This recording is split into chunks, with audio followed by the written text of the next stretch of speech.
alabanza y de los cánticos, Señor. Ya hemos leído el capítulo que nos toca leer hoy, aquí juntos, congregados, Señor.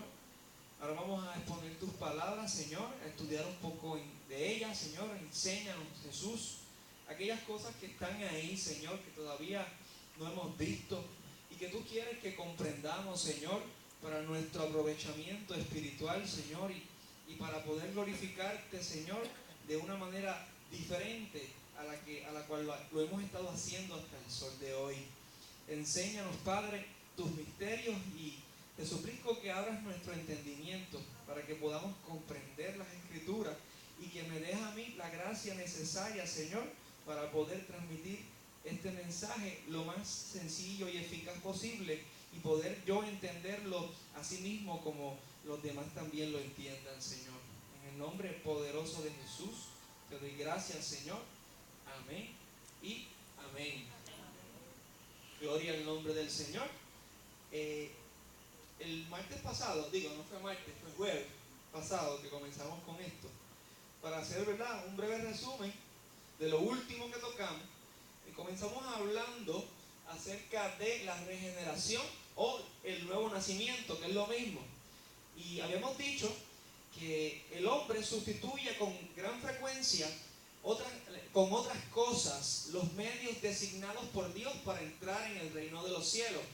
Habíamos dicho que hay doctrina, ¿verdad? Hay denominaciones más bien que enseñan que comportándose de una manera u de otra es la manera en la cual tenemos acceso al reino de los cielos. Sin embargo, habíamos dicho que no es así, que lo que necesitamos para tener entrada en el reino de los cielos es nacer de nuevo, y solamente eso puede ser producido por un poder sobrenatural de Dios en la vida de la persona. Hemos dicho que las buenas obras, la obediencia, ¿verdad?, caminar y vivir en esa obediencia a Cristo es, digo yo, necesaria en el sentido porque cuando obedecemos a Cristo damos evidencia a los hombres de que ha ocurrido un cambio sobrenatural en nuestra vida. Entonces, pues a través de los tiempos han habido denominaciones y hombres también que se han levantado y han tratado de cambiar lo que dice la Escritura, que solamente a través de la nueva regeneración, un nuevo nacimiento, es que tenemos entrada al reino de los cielos. Y hay una enseñanza de la Iglesia Católica Romana que habla de esto y confunden, o más bien ellos enseñan que la regeneración es lo mismo que el bautismo en agua. Por eso es que ellos bautizan a los infantes, por si acaso muere, para que el infante vaya al cielo. Y habíamos demostrado a través de los textos en la Escritura, según Santiago 1.18, Primera de Pedro 1.23 y los demás que mencionamos, que la regeneración no es el bautismo en aguas. Habíamos dicho que hay dos versículos en la Biblia que son muy mal usados y uno de ellos se encuentra en Juan 3.5 y el otro se encuentra en Tito 3.5. Esto es un resumen, ¿verdad? Son versículos que dicen: el que no naciere del agua y del espíritu, y el otro dice el lavamiento de la regeneración. Pues con gran frecuencia estos dos versículos son utilizados para enseñar que la regeneración puede tener lugar en relación con el bautismo. Sin embargo, estos dos pasajes deben entenderse, habíamos dicho, en un sentido figurado, más bien refiriéndose al poder purificador de la palabra de Dios. Habíamos visto Efesios 5.26, donde dice: habiéndola purificado en el lavamiento del agua por la palabra. ¿Ven? Ese lavamiento de agua en ese contexto no significa descender a las aguas bautismales, sino más bien, o sea, al bautismo por inmersión, sino más bien a ese lavamiento del agua que es producido por la palabra de Dios. Habíamos mencionado también Juan 15.3, donde dice: ya vosotros estáis limpios por la palabra que os he hablado. Y Santiago 1.18, Primera de Pedro 1.23, donde se deduce que la palabra de Dios es un agente clave de la regeneración. Entonces habíamos dicho que los ejemplos de bautismo dados en las Escrituras siempre son a los creyentes. En otras palabras, a personas que ya habían recibido el nuevo nacimiento en Cristo y habían abrazado ya la fe del Hijo de Dios. Estas personas que habían aceptado a Cristo y habían sido testigos, ¿verdad?, de esa obra transformadora de Cristo en sus corazones. Esos eran los que descendían entonces, ¿verdad?, al bautismo por inmersión. O sea que el bautismo no tiene nada, es una cosa diferente a un nuevo nacimiento. El nuevo nacimiento ocurre primero y de luego ocurre entonces la obediencia a sujetarse a lo que Dios dice que es justo, porque el bautismo en agua hemos dicho que es algo que Dios considera justo. Por eso fue que Jesús le dijo a Juan: es necesario que cumplamos con toda justicia, indicando que el bautismo es algo que Dios lo considera recto, justo y que debe ser obedecido. Tanto así que el mismo Hijo de Dios se sometió, ¿verdad?, y obedeció. ¿Cuánto más entonces nosotros? De este memorial del bautismo fue usado como testimonio público y externo de la realidad interna de la cual eran partícipes los creyentes. A manera de ilustración, habíamos tomado el caso de Cornelio en Hechos 10, donde se nos relata la conversión de él y de su casa y la recepción del Espíritu Santo. Luego de este hecho, de que ocurre la conversión de él y su casa y la recepción del Espíritu Santo, entonces se nos dice en el 10:47 del libro de los Hechos que fueron llevados Cornelio y su familia a las aguas. De manera que no debe quedar duda en nuestra mente que el bautismo es igual a la regeneración o al nuevo nacimiento, sino que son dos cosas diferentes. Entonces, el tema que comenzamos hoy se titula, es el punto número 2 de la naturaleza de la regeneración, y se llama: la regeneración no es una reforma de costumbres. No es yo reformar mi manera de vivir. Eso es lo que está diciendo. Eso no es la regeneración. Más bien, la regeneración no es un paso natural en el desarrollo del hombre. Es un hecho sobrenatural de Dios en el hombre. Sobrenatural quiere decir que no pertenece al mundo terrenal. Es una obra que Dios solamente hace y puede hacer en el corazón del hombre. Es una crisis espiritual. Una crisis no es otra cosa que una mutación importante en el desarrollo del proceso espiritual. Es un cambio radical. Es un cambio violento. Es un alboroto. Es un giro o vuelta completa que da una pieza sobre su propio eje. Es como, por ejemplo, yo estoy aquí, yo soy la pieza, mis pies son mi eje, y entonces ocurre una vuelta completa que la persona, ¿verdad?, da a través del poder de Dios sobre su propio eje. De manera que antes vivía de frente a Satanás y de espaldas a Cristo, y ahora da el giro completo y ahora vive de frente a Cristo y de espaldas entonces a Satanás y al pecado. Dijimos, ¿verdad?, que esto solamente es producido por un poder sobrenatural de Dios en la persona. No es evolución. La regeneración o el nuevo nacimiento no es evolución, es involución. Es la comunicación de una nueva vida. Es algo que ocurre, la involución ocurre en el interior de la persona, en el cual sabemos que Dios quita el corazón de piedra y pone uno de carne, conforme a Él, apto para obedecerlo. Más adelante vamos a enseñar diferentes versículos donde hablan de eso. Es una revolución, es un cambio de dirección que resulta en un cambio de vida. Hemos dicho en otras ocasiones que ese cambio interno que Dios obra en nosotros se manifiesta en el exterior, se tiene que manifestar en el exterior. No puede decir una persona que ha nacido de nuevo y tú continuarla ver haciendo cosas, o más bien viviendo exactamente de la misma manera que antes vivía, antes de conocer a Cristo. Es imposible. Acuérdense que el propósito de estos estudios es que nos evaluemos a nosotros mismos, a ver si estamos en la fe. Porque es muy fácil confundir un momento emocional con un encuentro genuino con Cristo. Con frecuencia eso es bien confundido en nuestra vida, y tenemos que entonces asegurarnos de que hemos nacido de nuevo. Y si te das cuenta que no has nacido de nuevo, entonces tienes que correr a Cristo. De hecho, El mero hecho de que tú puedas evaluarte a ti mismo y puedas identificarte que no estás en la fe y sientas el deseo de correr a Cristo y decirle, Señor, sálvame, eso es una evidencia contundente de que el poder sobrenatural de Dios está obrando en tu vida. Lo contrario sería de que te dieras cuenta de que no estás en la fe a través de una lectura intelectual de la palabra de Dios y sin embargo no sientas ninguna necesidad en tu interior de pedirle al Señor que te salve. Eso es una evidencia contundente de que el Espíritu de Dios no está obrando en tu vida. Es lo mismo pero al revés. Aquí se encuentra precisamente el peligro de la psicología y las estadísticas que dan el número de conversiones en el periodo de la adolescencia.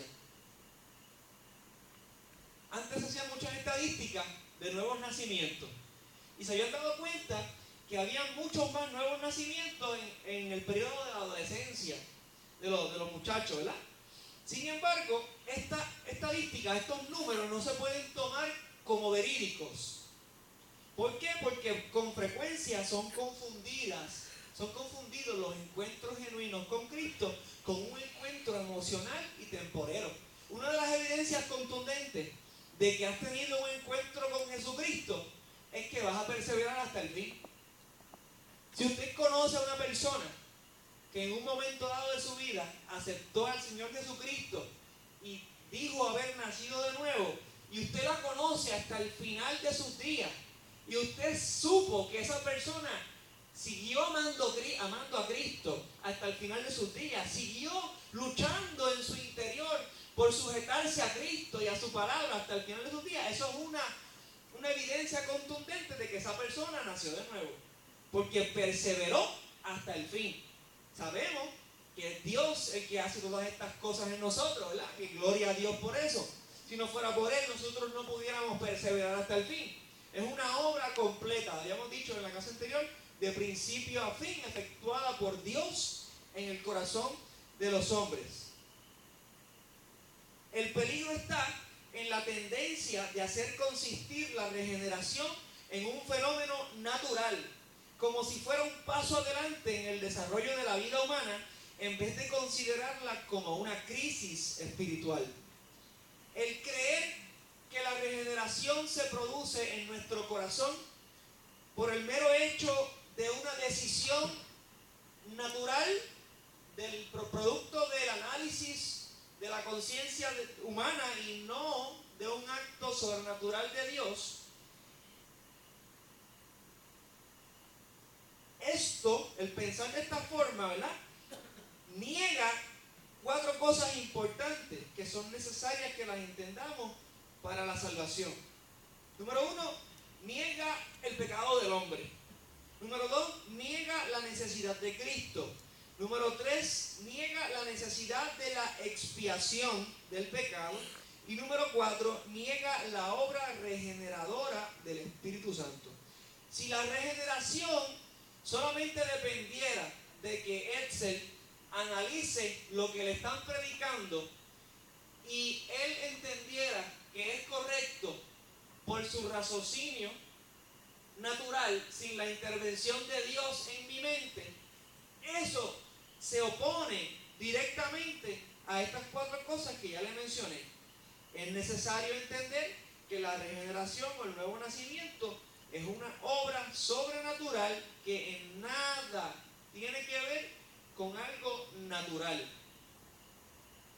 De esta manera, concluimos que la regeneración no es una reforma de mi estilo de vida, no es una reforma de mis costumbres, no es que yo hago algo al respecto para no hacer ciertas cosas que antes hacía, no, es una obra regeneradora solamente efectuada en nuestros corazones a través del poder sobrenatural de Dios. Por ejemplo, no voy a coger de ejemplo a alguien que conozco de cerca, voy a coger de ejemplo a Yeyo. Yo conozco al hermanito Yeyo y es una persona real, no es algo inventado, cambié el nombre. Yeyo, yo lo he visto Lo he conocido y he tenido, ¿verdad?, conversaciones con él y he visto su manera de vivir en muchos aspectos de su vida. Y yo he visto cómo Yello antes le gustaba y hallaba complacencia haciendo cosas que no eran correctas delante de Dios. Y ahora yo veo a Yello que no le llama absolutamente la atención esas cosas. Sí he visto a Yello cometiendo errores, claro. Sí he visto a Yello pecando, claro, porque Yello es un ser humano. Pero he visto una transformación sobrenatural en la vida de Yello, en el cual yo no puedo explicarla. Yo no puedo decir cómo el tipo dejó atrás esa manera de vivir y cómo ahora odia esa manera de vivir al punto tal que hace exactamente lo contrario. Hay una pasión dentro de Yello que no puedo explicarla con mi cerebro. No tiene explicación humana. La única explicación que cabe ahí es que el poder sobrenatural de Dios intervino en el corazón de Yello y lo transformó. ¿Ve? Eso entonces es lo que es el nuevo nacimiento, una transformación efectuada por el poder de Dios. Continuamos con el punto 3, que dice: la regeneración es un avivamiento espiritual, es un nuevo nacimiento. Ahorita repartimos los versículos, ¿sabes? Porque en esta parte que estoy hablando no hay versículos. Les menciono los versículos, yo me invito. La regeneración es un avivamiento espiritual, es un nuevo nacimiento. La palabra avivar significa cobrar vida, empezar a vivir o empezar a nacer. La regeneración es la comunicación de una vida nueva y divina. Es una creación completamente nueva. No es algo, como dijimos anteriormente, no es algo reformado. No es una reforma de costumbre. Es una vida completamente nueva. Es la producción de una cosa nueva. Es la repetición de Génesis 1:26.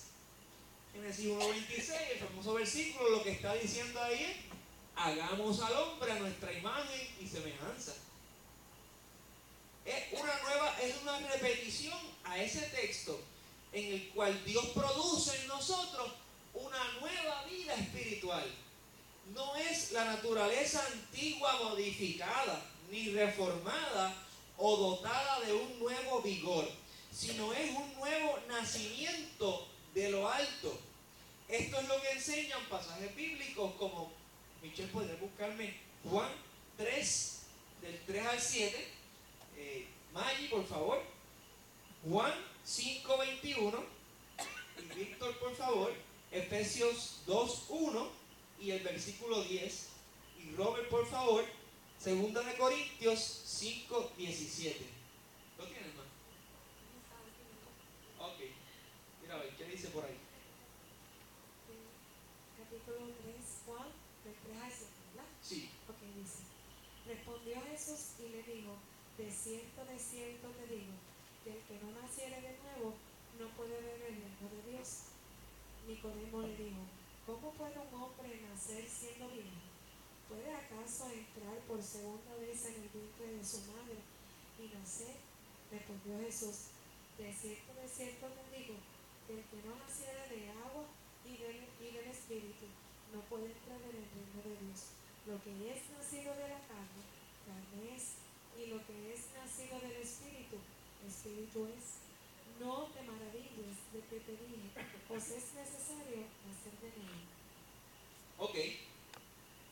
A mí me gusta porque Jesús no le da la contestación rápido ni directa. Él lo lleva a que él mismo analice y se dé cuenta, ¿verdad?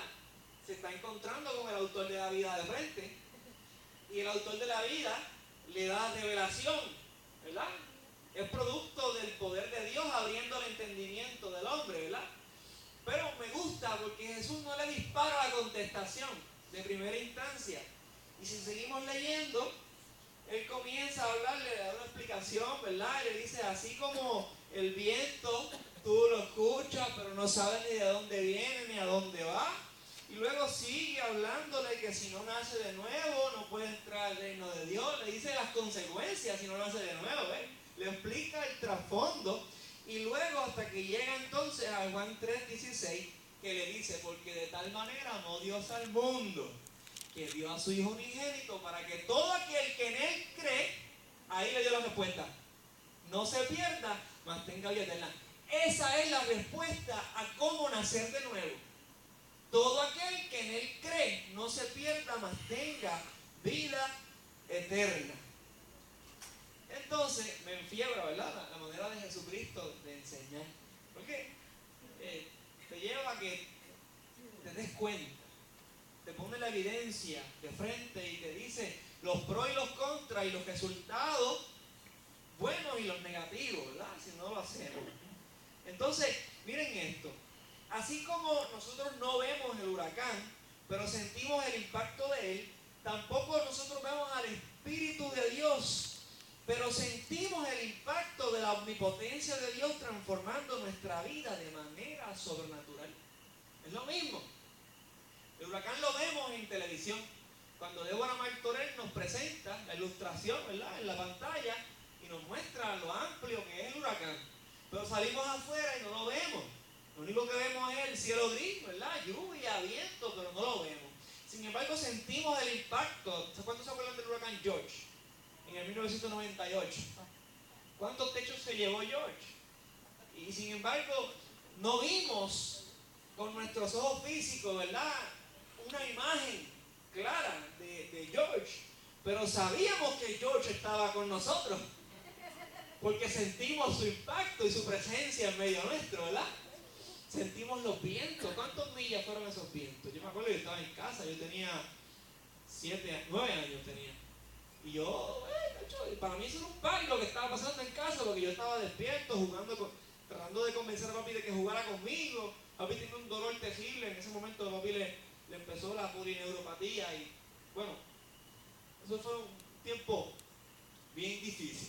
La cuestión es que de la misma manera no vemos el Espíritu de Dios físicamente en muchos casos, ¿verdad? Hay personas a quienes Dios se le ha complacido en revelársele y ha visto algo, ¿verdad?, acerca de Dios, pero no lo vemos, pero sentimos el impacto en nuestra vida de su omnipotencia, de su poder transformando nuestra vida de una manera inexplicable, sobrenatural, que entonces de esa manera no es terrenal. Nos damos cuenta de que algo poderoso que no viene de un ser semejante a nosotros, sino de un ser superior a nosotros. De hecho, el Altísimo, que no hay nadie igual a Él, ni superior a Él, mucho menos, está obrando en nuestra vida. Y sentimos ese impacto. Comenzamos a odiar lo que antes amábamos, el pecado. Comenzamos a sentir pasión por escudriñar las Escrituras, por pasar tiempo a solas con Dios. Comenzamos a sentir pasión por obedecer a Dios. Si usted no siente nada de estas cosas, usted puede correr a Cristo y pedirle que lo salve. Honestamente, porque es imposible, ya hemos dicho, que Dios haga algo en su interior y que no se manifieste al exterior. Es imposible decir que hemos nacido de nuevo y sin embargo no sentir pasión por obedecer a Dios. De hecho, Jesucristo en una ocasión dijo: amigos míos son los que me obedecen.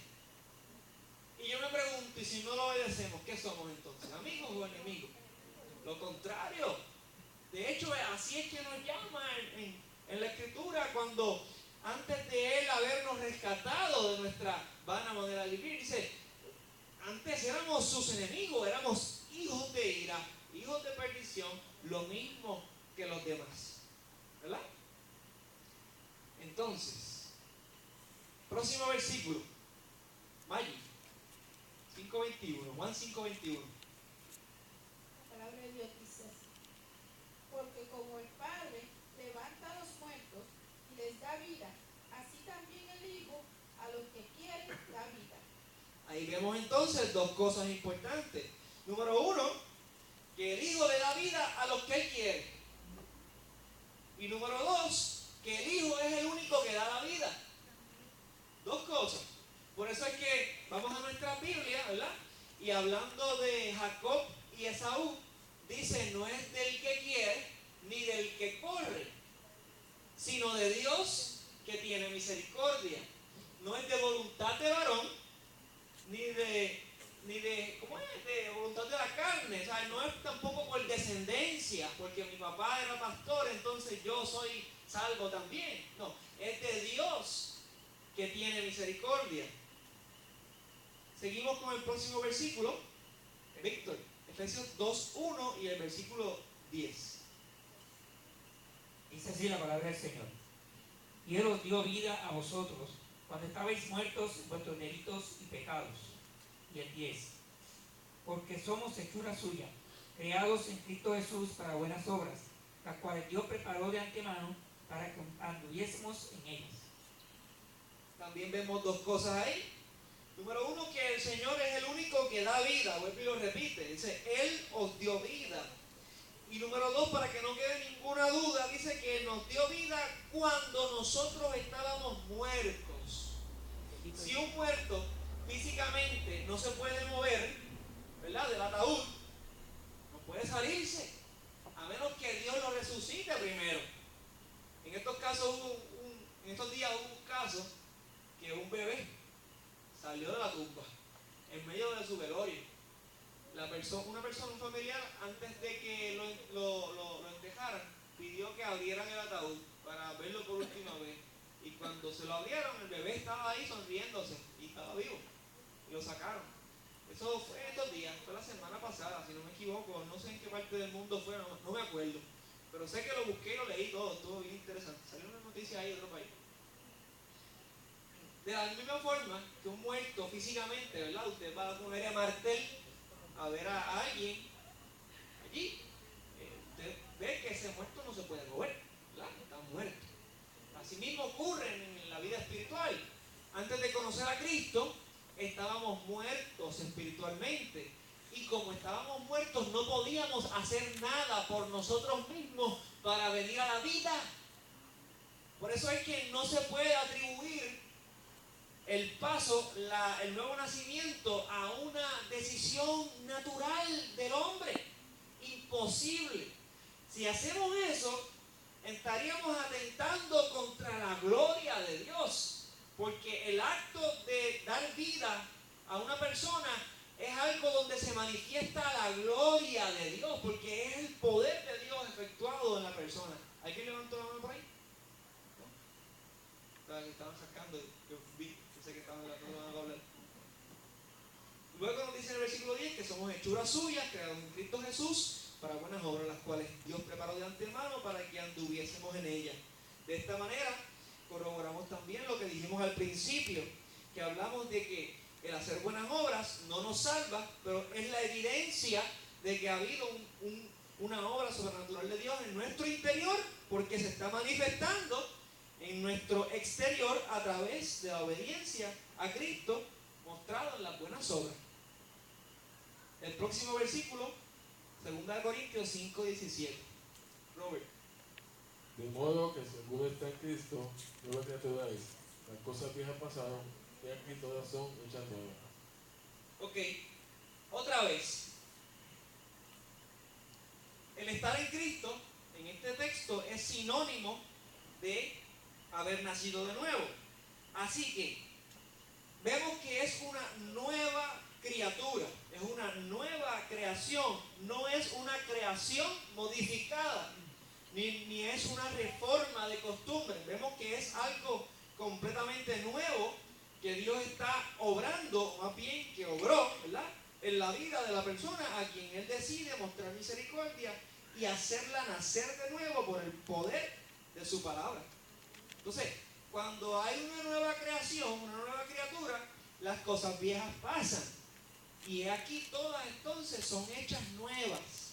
O sea, tiene que haber un cambio que se manifiesta en el exterior a través de una nueva vida, una nueva conducta, una nueva manera de pensar que te lleva a tomar decisiones diferentes y te lleva a vivir y a caminar y a hablar y a llevarte con las personas de manera diferente.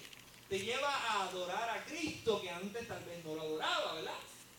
Antes tal vez adorabas a Yemayá o a otra gente por allá, tú sabes. Ahora no, ahora ese cambio se manifiesta en que ahora adoras a Cristo. Ahora tienes más tacto tacto en hablar con el prójimo.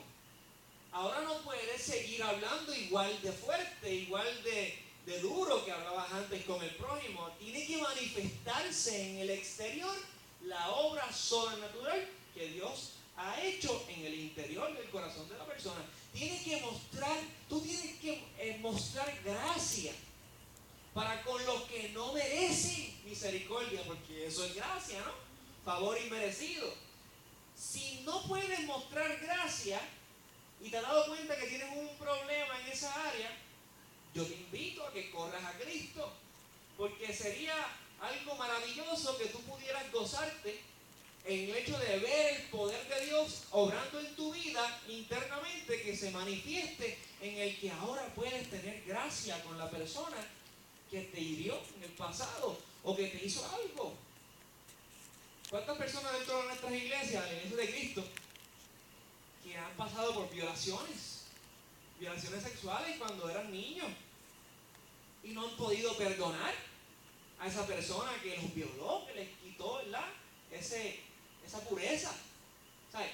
Dios quiere que tú puedas tener compasión por esa persona que te hizo daño. Porque si hay alguien que le hizo daño a Cristo cuando se encarnó, fuimos nosotros, los seres humanos. Si nosotros hubiéramos estado vivos en esa época, muy probablemente hubiéramos estado del lado que le tiraba piedras a Jesús. Muy probablemente estuviéramos gritando junto a aquel grupo: ¡crucifíquenlo, crucifíquenlo! Y le doy gracias a Dios de haber nacido en esta época.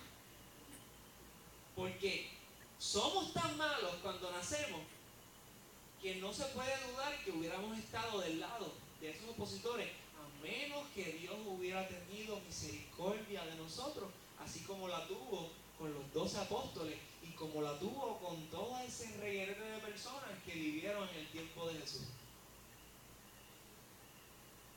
Entonces, por naturaleza, el hombre está muerto en el pecado. Eso está en Efesios 2:1, donde ya lo leyó el hermano Robert. El nuevo nacimiento le da nueva vida, la vida de Dios. De modo que de ahora en adelante Él es como los que han resucitado de entre los muertos. Literal, espiritualmente, ha pasado esta persona de muerte a vida. Es lo que dice Juan 5:24, cuando Jesús dice: de cierto os digo, el que oye mi palabra y crea al que me envió, tiene vida eterna y no vendrá a condenación, mas ha pasado de muerte a vida. El punto número 4 es la comunicación de una nueva naturaleza, la naturaleza de Dios. Vamos a 2 de Pedro 1:4, si lo puede buscar por ahí. Yajaira no ha leído, ¿verdad? 2 de Pedro 1:4. Y Robertito, Efesios 4:24. Y Junior, Colosenses 3:10. Y Ney, Gálatas 2:20. Y Uriel, Primera de Juan 3:9. Segunda de Pedro 1:4. Yajaira. Robertito, Efesios 4:24. Junior, Colosenses 3:10. ¿Verdad? Ney, Gálatas 2:20. Y Uriel, Primera de Juan 3:9. Vamos a ver qué dice por ahí Yajaira. O sea, el texto, ¿verdad? No Yajaira. Por medio de las cuales nos ha dado preciosas y grandísimas promesas, para que por ellas llegaseis a ser participantes de la naturaleza divina, habiendo huido de la corrupción que hay en el mundo a causa de la concupiscencia. Claramente observamos en el versículo que cuando Dios nos da esta preciosura y esta promesa grandísima, cuando nos salva, Él lo hace con el fin de que lleguemos a ser participantes también de la naturaleza divina, es decir, de la naturaleza de Dios. Cuando Él nos salva, Él nos pone en la misma frecuencia radial de que está en la naturaleza de Dios. En la misma frecuencia. Antes estábamos en otra frecuencia. Antes vivíamos de espaldas a Cristo, le aborrecíamos, nos invitaban para la iglesia y decíamos, tú eres loco. La iglesia es para locos, para viejos y para personas aburridas. ¿Cuántos decían eso? ¿Cuántos de ustedes cuando estaban jóvenes decían eso? Es un refrán comúnmente utilizado. Así que Dios cuando nos salva nos pone entonces en la misma frecuencia radial. Ahora, como antes escuchábamos en la emisora como que no teníamos, era análogo, ahora es digital, ahora podemos ser más precisos, ¿verdad?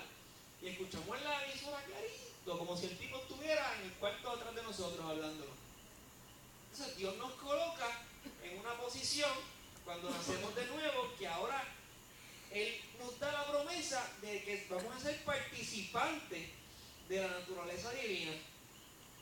Próximo versículo. Una pregunta, ¿cómo se llama el punto que estamos discutiendo ahora? Se llama que la regeneración o el nuevo nacimiento es la comunicación de una nueva naturaleza, la naturaleza de Dios. Ese es Robertito. Y vestidos del nuevo hombre, creado según la justicia y santidad de la verdad. Y vestidos del nuevo hombre, creado según Dios, en la justicia y santidad de la verdad. Eso es parte, el vivir, ¿verdad? El ser creado según Dios y vivir en la justicia y la santidad de la verdad que solamente Dios da, eso es algo para que nos hace participantes de la naturaleza divina. Eso es parte del nuevo hombre, de vestirse del nuevo hombre. El vestirse del nuevo hombre implica, según Dios, la justicia y la santidad de la verdad.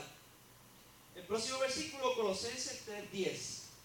Y revestido del nuevo, el cual conforme a la imagen del que lo creó, se va renovando hasta el conocimiento pleno. Nuevamente, vemos lo mismo en diferentes versículos. Nos vestimos del nuevo hombre, que es creado según Dios en justicia y santidad de la verdad. Y este nuevo hombre es conforme a la imagen del que lo creó. Claramente el versículo nos saca de duda que la imagen de este nuevo hombre es una imagen divina, es una naturaleza divina. Y implica que se va renovando hasta el conocimiento pleno. O sea que más adelante viene otro tema más, ¿verdad? Que es la santificación. Estamos por parte. Pero presentamos primero el nuevo nacimiento o la regeneración, que es cuando Dios, ¡pum!, el momento es en que Dios te cambia el corazón de piedra por uno de carne. Eso es lo que estamos hablando. Ahora, eso no se queda ahí. Según Colosenses 3:10, nos dice que Él nos va a ir renovando hasta el conocimiento pleno. O sea que de ahí en adelante va a ocurrir algo nuevo en tu vida que va a tener fin en el momento en que el Señor regrese a buscar a la iglesia, pero entramos después en eso. Gálatas 2:20, Ney, por favor. Con Cristo estoy juntamente crucificado, y ya no vivo yo, mas vive Cristo en mí. Y lo que ahora vivo en la carne, lo vivo en la fe del Hijo de Dios, el Amén. cual me amó y se entregó a sí mismo por mí. Amén. De manera que no tenemos duda que Cristo vive ahora en el creyente. Nuestros cuerpos vienen a ser templos del Espíritu de Dios. Cristo viene a morar en nuestra vida, a morar en nuestro cuerpo, en nuestro corazón.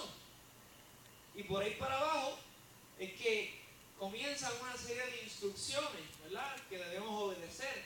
Porque entonces, si Cristo mora en nosotros, ¿verdad?, Cristo es santo, santo, santo. Así que no podemos entonces presentar nuestros miembros al pecado, porque Él es diferente. Pero eso es otro tema, como dice Luchi, eso es otro tema. Primera de Juan 3:9, Uriel, por favor.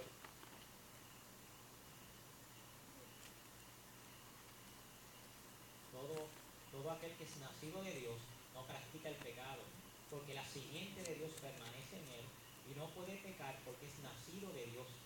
Ok, la simiente de Dios habita en el corazón de esta persona, habita en esta persona. De manera que, como esto es así, esta persona entonces no tiene una práctica pecaminosa, porque la simiente de Dios permanece en esa persona y esa persona no puede hacer esto de manera habitual porque ha nacido de Dios. En la semana pasada hablamos un poquito acerca de esto. Habíamos dicho que no es que la persona sea impecable, porque todos nosotros somos pecadores que hemos sido salvados. Porque continuamente, a diario, pecamos de diferentes formas. Y usted y yo lo sabemos, ¿verdad? Pecamos con el pensamiento, pecamos a veces cuando no hablamos en el momento que tenemos que hablar, ¿verdad? Pecamos cuando Dios nos pone personas en el camino para que le hablemos de Él y nos quedamos callados, ¿verdad?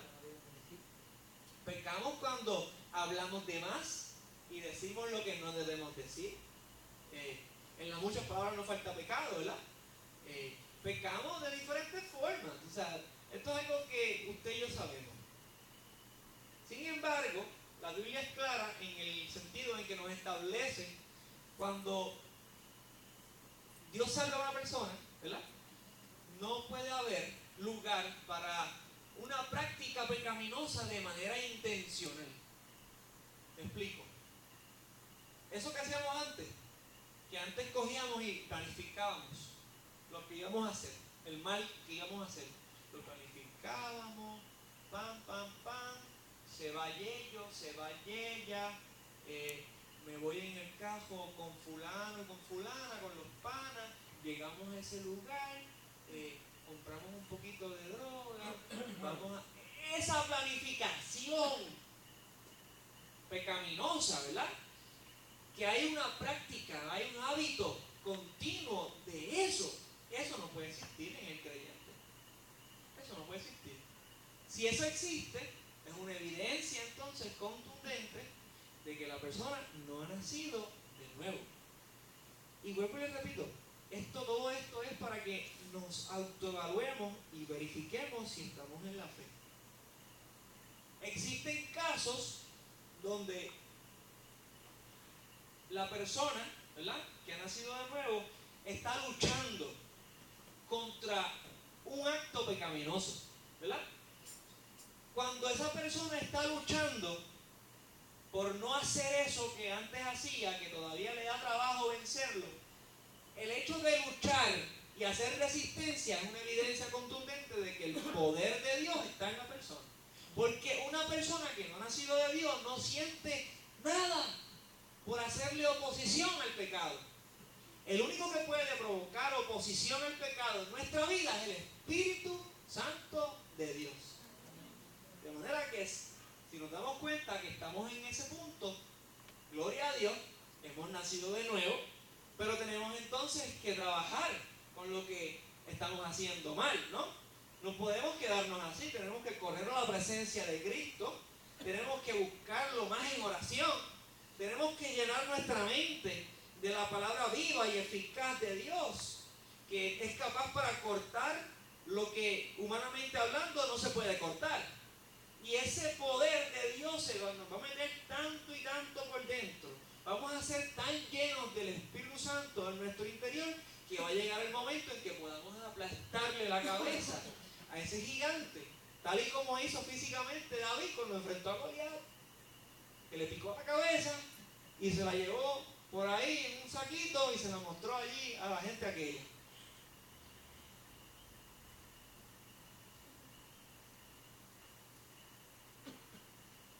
El punto número 5, yo creo que este es el último que vamos a tocar en la noche de hoy, es que el creyente recibe con el nuevo nacimiento un impulso nuevo y divino. La regeneración es por consiguiente una crisis con miras a un proceso, ¿verdad? Les hablamos que ese proceso ahorita, ¿verdad?, era la santificación, pero eso es otro tema. En la vida del hombre regenerado entra un nuevo poder gobernador que le capacita para llegar a ser un santo en su experiencia diaria.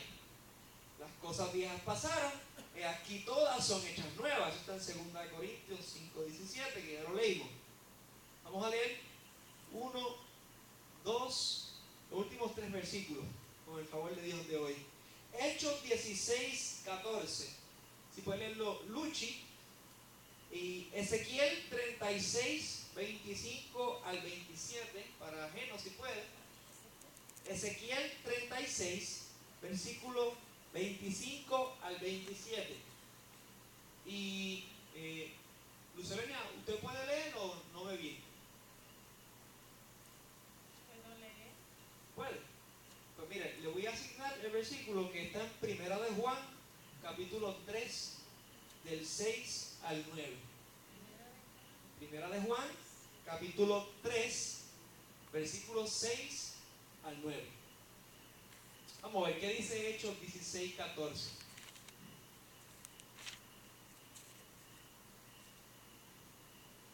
Dice la palabra de Dios. Entonces una mujer llamada Lidia, vendedora de púrpura de la ciudad de Tiatira, que adoraba a Dios, estaba oyendo. Y el Señor abrió el corazón de ella para que estuviese atenta a lo que Pablo decía. Ahí está. Ahí está entonces cómo el creyente recibe un impulso nuevo y completamente divino. Esta mujer, Lidia, estaba escuchando, estaba adorando a Dios y estaba oyendo a Pablo. Cuando el Señor le abrió el corazón para que estuviese atenta a lo que Pablo decía. Vemos entonces como parte de esta regeneración, Dios le abre el corazón a nosotros, en este caso, ¿verdad? A Lidia, ¿verdad? En este caso, pero a nosotros también, y nos da un impulso nuevo y completamente divino. Y Ezequiel 36, 25 al 27 dice así. 25 al 27, sí. Esparciré sobre vosotros agua limpia.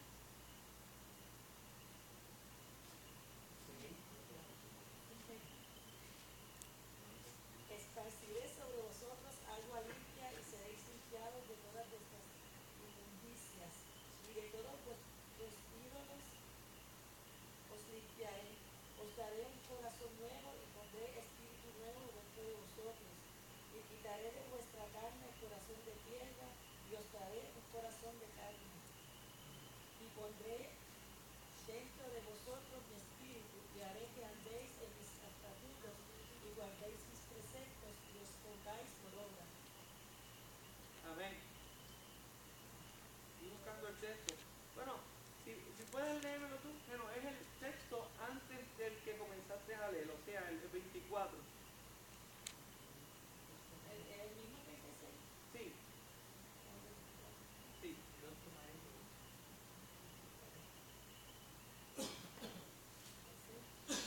Y os tomaré de las naciones y os recogeré de todas las tierras y os traeré a vuestro país. ¿Ese? Sí, gracias.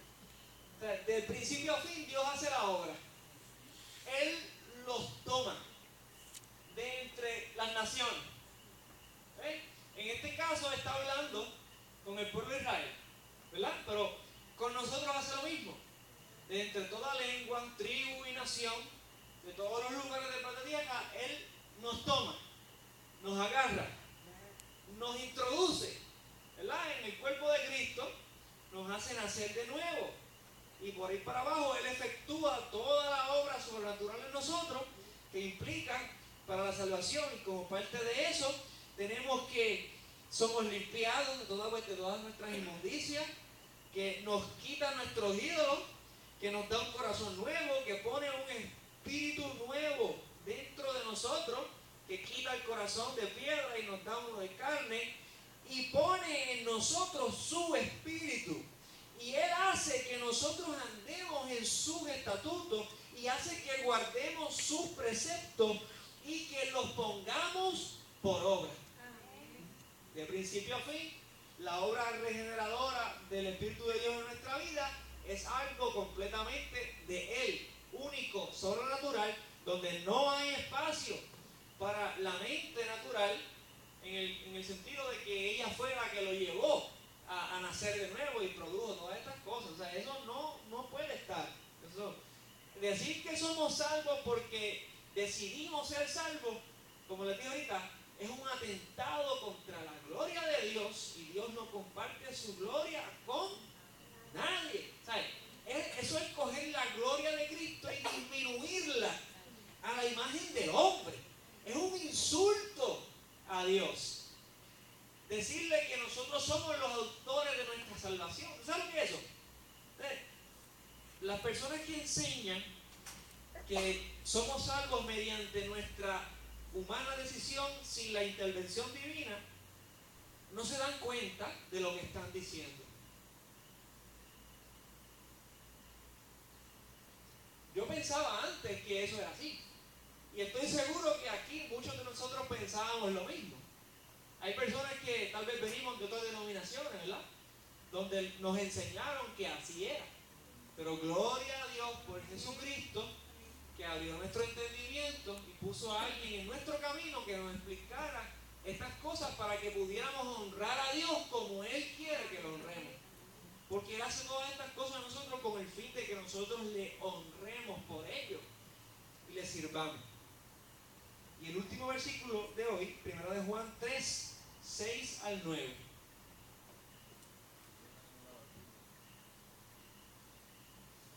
Todo aquel que pertenece en él no peca. Todo aquel que peca no le ha visto ni le ha conocido. Y dice, nadie nos engaña. El que hace justicia es justo, como él es justo. El que practica el pecado es del diablo, porque el diablo peca desde el principio. Para esto apareció el Hijo de Dios, para deshacer las obras del diablo. Gracias. ¿Usted ha visto al diablo con signos y muestras, señales de arrepentimiento? ¿Sí o no? ¿Se ha arrepentido alguna vez él por lo que ha hecho, por toda la maldad? ¿Verdad que no? Peca desde el principio. De igual forma, nosotros también pecábamos desde el principio, en que nacimos. Si usted y yo continuamos viviendo de la misma forma, como desde el principio en que nacimos, es una evidencia contundente de que no hemos nacido de Dios. Porque si hubiéramos nacido de Dios, se hubiese manifestado un cambio distinto al que comenzamos a vivir en este mundo, ¿verdad? Pero para esto es que apareció el Hijo de Dios, Jesucristo, para deshacer esa obra del diablo que un ser humano común y corriente no podría deshacer. Tuvo que venirse el mismo Cristo, el mismo Dios encarnado. Me gusta porque Manuel significa Dios con nosotros. De manera que nos demos cuenta que Jesucristo es Dios. Tuvo que venir el poder sobrenatural de Cristo, de Dios en la persona de Cristo, para liberarnos a nosotros de esta esclavitud a la cual éramos antes siervos, ¿verdad? Todo aquel que permanece en Él, Dios, no peca. Todo aquel que peca no le ha visto ni le ha conocido. Hijitos, nadie los engañe. El que hace justicia es justo, como Dios es justo. El que practica el pecado es del diablo. Estás antes con eso, ¿verdad? Porque el diablo peca desde el principio. Para esto apareció el Hijo de Dios, para deshacer las obras del diablo. Miren, cuando nosotros tenemos problemas con un pecado en particular, que hemos luchado contra él y tal vez estemos luchando contra ese pecado en particular y no hemos podido tener victoria sobre él del todo, va a ocurrir en nuestra mente un ataque del maligno y una convicción de pecado del Espíritu Santo. Se parecen mucho, porque las dos nos hacen sentir, ¿verdad?, mal con lo que hemos hecho. La única diferencia, y es muy grande la diferencia, pero muy grande, es el fin. El enemigo, cuando nos hace sentir culpable por un pecado, es para que nosotros nos quedemos en el suelo y sigamos haciendo lo mismo. De manera que cada vez nos hace sentir más culpables. Ahora, Cristo nos vino a quitar la culpa, ¿verdad? Una de las cosas que hizo. Cristo nos convence de pecado pero no con el mismo fin que lo hace el enemigo, que es para mantenernos ahí derrotados, pisoteados, para que vengamos aquí, cuando adoremos a Cristo, levantemos nuestras manos, nos sintamos como los seres más hipócritas de la faz de la tierra, porque sabemos lo que hemos hecho. Gracias a Dios que Cristo no lo hace así.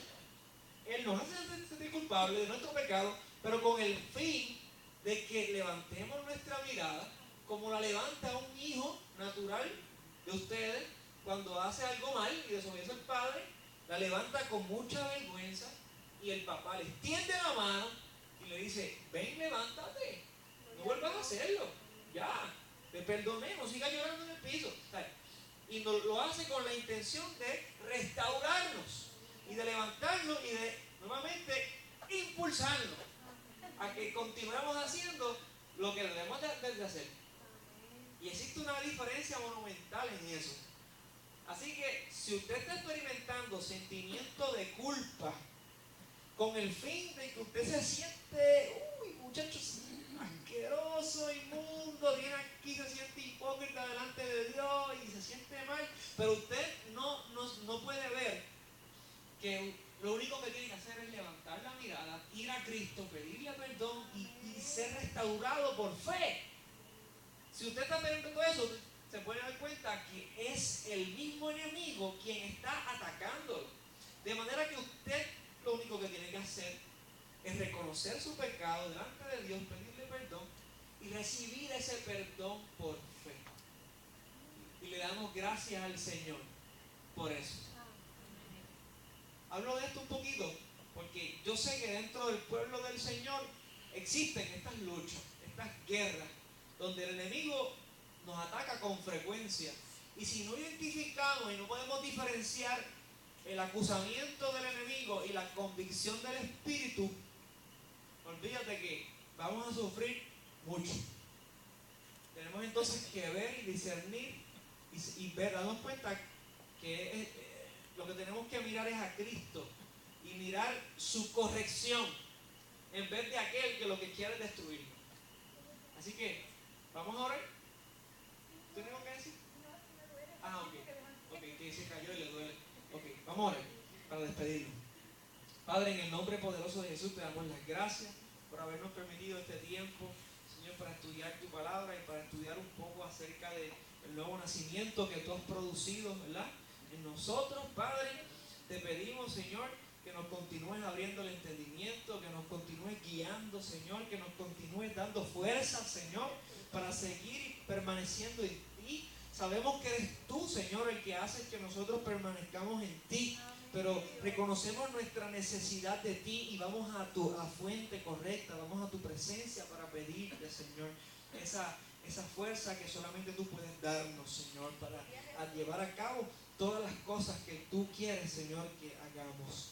En el nombre poderoso de Jesús te pedimos que nos lleves a nuestras casas con bien y que podamos compartirle a alguien, Señor, la palabra que tú has puesto en nuestro corazón y que hemos aprendido.